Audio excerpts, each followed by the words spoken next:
Well, congratulations to Georgia Southern advancing. They did a wonderful job, as usual, hosting. I think this was their 56th or 57th playoff game that they've participated in, and I think they've hosted 36 of those. So congratulations to those guys. I don't think that one game can diminish what's been accomplished in this season and really and truly over the last 2, 3, 4, 5, 6 years. We did say goodbye to 16 outstanding seniors. All played a tremendous role in us continuing to build our program and continue to set new benchmarks.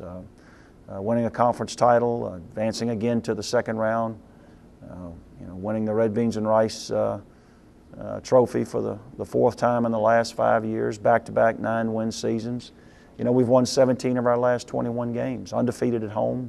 There's a lot to be proud of and a lot to build on with 16 starters coming back and, the player of the year on offense in our conference. But certainly we'll take a step back to reflect, to evaluate every aspect of our program and what we're doing. And so certainly we can put ourselves back in this position again and maybe be a little better suited and built to play even deeper into December. Well, I think back-to-back 9-win seasons, back-to-back second-round appearances in the Division I playoffs. I think those are all very positive things, and you start factoring in APR awards. I think it sends a strong message to the kids that are in our program now and to recruits that are considering the university that we have a strong commitment to playing at a high level within our conference, at the national level with a top 10 finish, and then certainly academically in our success and what those expectations are if you attend the university. So I think that it can be a springboard to many future outstanding years ahead. Well, it was enormous, and I think we had 5 fifth-year seniors that will leave with 2 rings, and all of those young men will get their diplomas either this December or this coming May, and each and every one of them, regardless of whether they were record setters, starters, backups, all of them contributed significantly to our success over the last 5 years. And then certainly 2 young men, because of injury, really had their careers cut short this season. But each of those young people have laid a brick in the foundation and have continued to help us blazing a trail forward in really still a very, very young Division I program.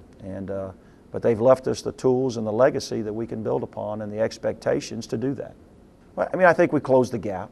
I think that's obvious to anyone that's watched us that each and every year we seem to be reaching new heights and new benchmarks, but we're still not where we want to be as a program. And that's not to sound arrogant or greedy or ungrateful. We're very happy with who we are and where we are and the success that we've had in a relatively short period of time. With that said, though, we want to put ourselves in a position each and every year when we get to December to be more competitive to win that national title. And last year to get beat by Montana, one of the greats at our level, we were kind of happy to be there and kind of laid an egg, turning the ball over quite a bit and fought to the end, but still, first time to do that. This year I thought our mindset was a little bit different. I'm not sure physically and performance-wise we were where we needed to be. I do think our mindset was different in the approach to the Georgia Southern game. Again, one of the all-time, great storied programs as well. So we just need to evaluate and see all the very positive things that have happened. And we may look back and find out over the next coming weeks that what we're doing is exactly what we can do and what we need to be doing.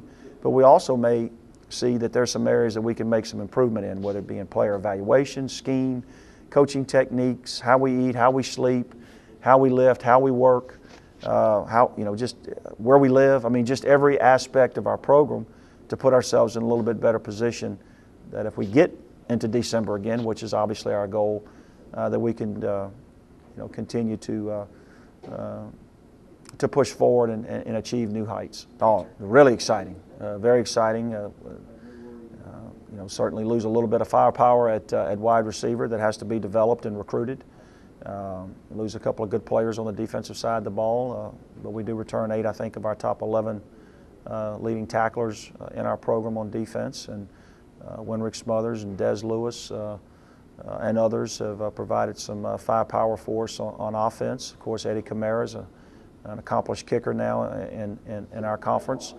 I think we've got 6 returning either first or second team all-conference performers. I think Sam Houston has the same number, and then another 4 that were listed as honorable mention that were underclassmen. So when you talk about really, half of your potential starters next year earn some type of conference recognition, that is pretty exciting.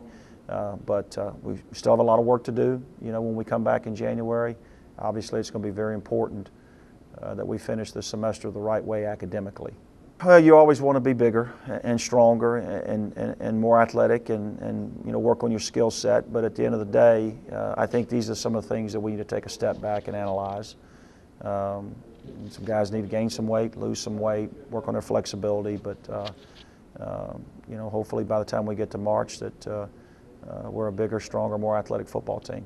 Well, I think we're a little further along, but we're still behind, and that's a good thing. I mean, I think that the competition for the most part in our region has been recruiting for 2 or 3 weeks, where we've been preparing to play games and practice and those kind of things, and we're keeping an eye on that. But now we'll be able to jump into it with both feet and full force, and hopefully put together another really solid recruiting class across the board.